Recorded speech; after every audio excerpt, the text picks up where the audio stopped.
Good morning, YouTube. Good morning, School of Light. This is Seferino Beta, president of School of Light Ministries. We're a nonprofit correspondence through the mail system, Bible study system. For ages 4 through adult, we have these studies in multiple languages, and um, we deliver anywhere within the United States. So if you like a Bible study, let us know. We'll send it to you. The way it works is you get it, you receive it, or once you receive it, you go through it, you answer the questions, you return in the prepaid envelope. It arrives with us. Our lady, she grades it, she makes a record of it, and when you finish the series, she sends you out a series of completion. All right, now we are in chapter 18, the division of the rest of the land. This is after Joshua and everyone goes into the promised land, the place that they were once afraid of. Now they've already conquered 31 kings. They're dividing a lot of the possessions that they now have control of. And 18 is completing the rest of the land division. The whole assembly of Israelites gathered at Shiloh and set up the tent of meeting there. The country was brought under their control, but there were still 7 Israelite tribes who had not yet received their inheritance. So Joshua said to the Israelites, "How long will you wait before you begin to take possession of the land that the Lord, the God of your fathers, has given you? Appoint 3 men from each tribe. I will send them out to make a survey of the land and write a description of it, according to the inheritance of each. Then they will return to me. You are to divide the land into 7 parts. Judah is to remain in its territory on the south, and the house of Joseph in its territory on the north. After you have written descriptions of the 7 parts of the land, bring them here to me, and I will cast lots for you in the presence of the Lord our God. The Levites, however, do not get a portion among you, because the priestly service of the Lord is their inheritance. And Gad, Reuben, and the half tribe of Manasseh have already received their inheritance on the east side of the Jordan. Moses, the servant of the Lord, gave it to them. As the men started on their way to map out the land, Joshua instructed them, "Go and make a survey of the land and write a description of it. Then return to me, and I will cast lots for you here at Shiloh in the presence of the Lord." So the men left and went through the land. They wrote its description on a scroll, town by town, in 7 parts, and returned to Joshua in the camp of Shiloh. Joshua then cast lots for them in Shiloh in the presence of the Lord, and he distributed the land to the Israelites according to their tribal divisions. The lot came up for the tribe of Benjamin, clan by clan. Their allotted territory lay between the tribes of Judah and Joseph. On the north side, their boundary began at the Jordan, past the northern slope of Jericho, and headed west into the hill country, coming out at the desert of Beth Aven. From there, it crossed to the south slope of Luz, that is Bethel, and went down to Atoroth Adar on the hill south of lower Beth Horon. From the hill facing Beth Horon on the south of the boundary, turned south along the western side and came out at Kiriath Baal, that is Kiriath Jearim, a town of the people of Judah. This was the western side. The southern side began at the outskirts of Kiriath Jearim on the west, and the boundary came out at the spring of the waters of Nephtoah. The boundary went down to the foot of the hill facing the valley of Ben Hinnom, north of the valley of Rephaim. It continued down the Hinnom Valley along the southern slope of the Jebusit city and so on to En Rogel.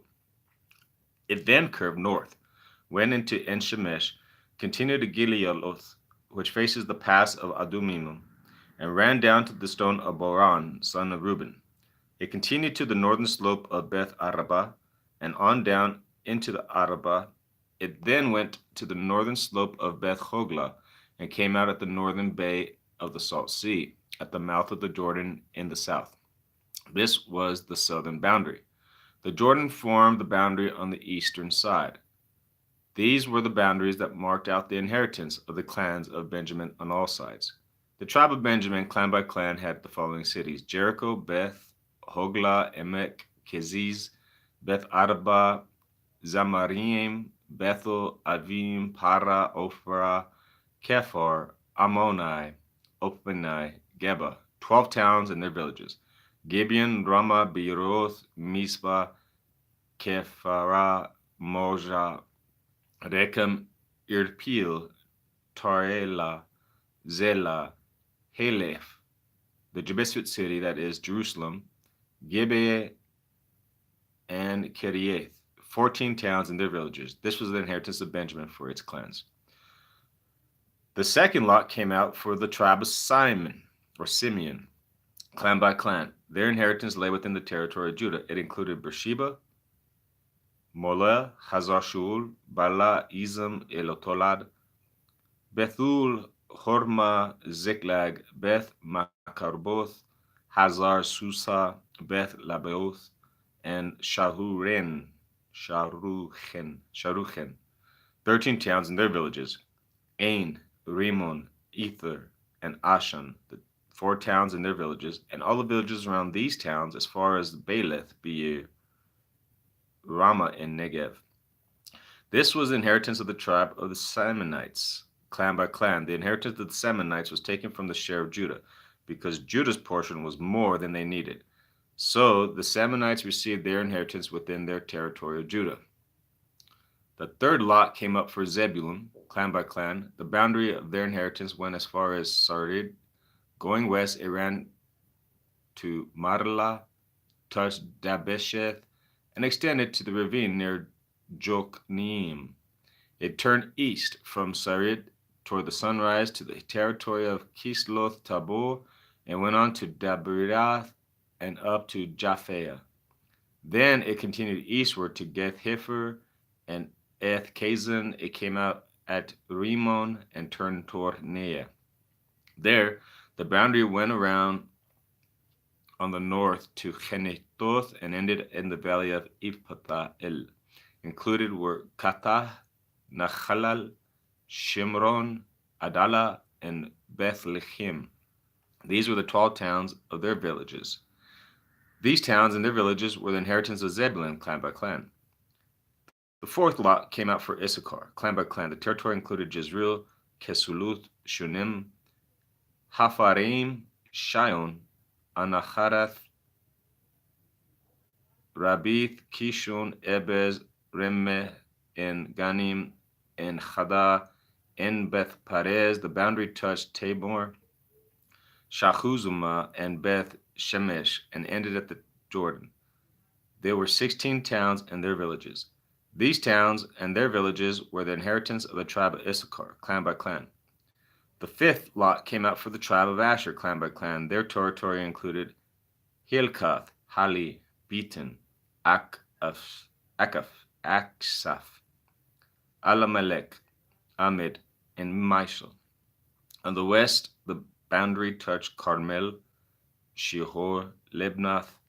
It then turned east toward Beth Dagon, touched Zebulun and the valley of Ifta-el, and went north to Beth Emek and Neiel, passing Kabut. On the left, it went to Abon, Rehob, Haman, and Kana, as far as the greater Sidon. The boundary then turned back toward Ramah and then went to the fortified city of Tyre, turned toward Hosa, and came out at the sea, in the region of Akzib, Uma, Aphek, and Rehob. There were 22 towns and their villages. These towns and their villages were in the inheritance of the tribe of Asher, clan by clan. The sixth lot came out for Naphtali, clan by clan. Their boundary went from Helef on the large tree in Zaanan, passing Adami, Nikeb, and Jabneel, to Lekum and ending at the Jordan.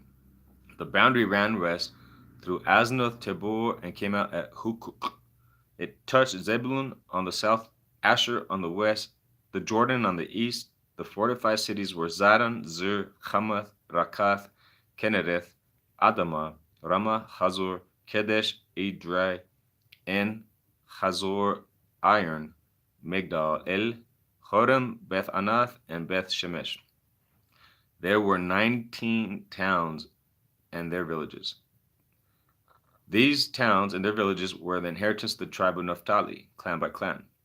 The seventh lot came out for the tribe of Dan, clan by clan. The territory of their inheritance included Zorah, Eshtaol, Ir, Shemesh, Shelabin, Ajalon, Ithla, Elon, Timnah, Ekron, Elteke, Gibbethon, Beleth, Jehud, Benebarek, Gath, Rimon, Me, Jakon, and Rakon with the area facing Joppa. But the Danites had difficulty taking possession of their territory, so they went up and attacked Lishem, took it, put it to the sword, and occupied it. They settled Leshem and named it Dan, after their forefather. These towns and their villages were the inheritance of the tribe of Dan, clan by clan. When they had finished dividing the land into its allotted portions, the Israelites gave Joshua, son of Nun, an inheritance among them, as the Lord had commanded. They gave him the town he asked for, Timnah Serah, in the hill country of Ephraim, and he built up the town and settled there. These are the territories that Eleazar the priest, Joshua son of Nun, and the heads of the tribal clans of Israel assigned by lot at Shiloh, in the presence of the Lord, and their inheritance at the entrance to the tent of meeting. And so they finished dividing the land. I want to tell you guys, because I feel like God's Spirit's telling me, whatever you're in, whatever you feel God's led you to, right? Are you at the border of this vision, this leading? Let's just say it's a leading from God. Are you on this side? But God wants you on this side.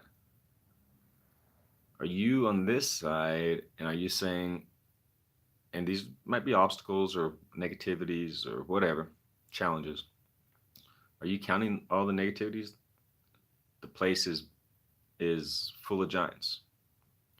We look like grasshoppers in front of them. What if I try it and I fail? What if I move into that, across this line, into where God's calling me, and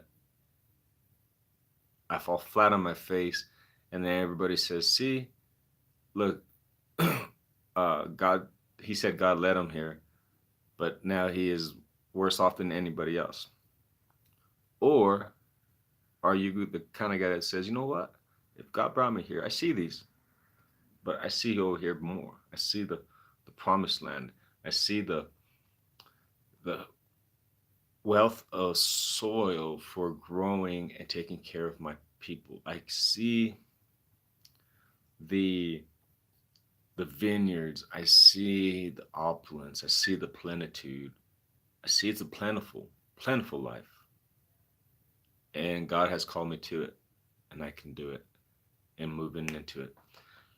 If you're at that point, right? If you're here on this side and you feel like God's calling you to be here, remember, Joshua and all these people, before they crossed to here, at one time, they delayed, they murmured, they complained, they basically set their mind to think of excuses of why not to. And what happened? God said, you know what?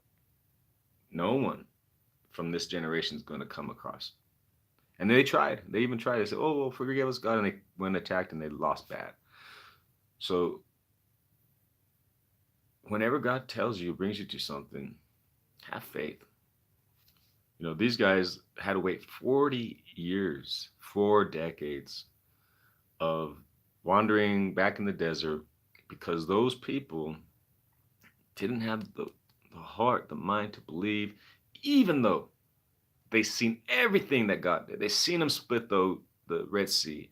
They seen him plague Egypt with such strong, powerful plagues that the Pharaoh himself told him, get out and telling his people to give them gold and whatever they need for the journey. They seen that with their own eyes, but they didn't go across into the promised land and seize it like they were instructed. So with us, if you are in that position here and you feel like God wants you to be here on this side, just go forward. You know, remember, even though you might feel fear, doubts, remember that Joshua and Caleb didn't have well, they might have felt fear and have doubts, but they had more faith. But Joshua's people at those times, they felt fear, they felt doubt. Yet they went through, they had more faith. And they went through before they did when they were saying, "Oh, we don't know. This is pretty," and it was very difficult business.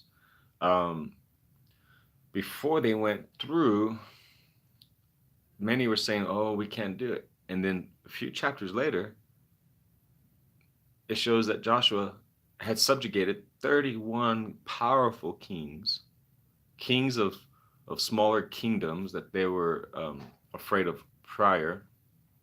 And even if I recall, there's a point where Joshua has his men put their feet, maybe even Joshua's feet, on the necks of these kings to show that it's not you, it's not me who is superior, who is more powerful, who is able to do such things. It's God. And that's the key, is knowing that it's God who opens up these doors. It's God who um, gives you that energy and inspiration to go forth. And if you're in business, to make that business call. If you're in ministry, to write that sermon. Whatever it is, tap into God. He will not fail you. He will not fail you. He is so powerful, and he working on his path. You can more will not you can accomplish. More will be accomplished that you will see than you could on your own strength, wisdoms, uh, actions, so much more than you could do on your own. Well, I hope that's inspiring to you. I hope that helps you take action today and for the rest of your life. Read the word, meditate on the word, share the word, and speak it out loud. It's so powerful, so healthy. God bless. Have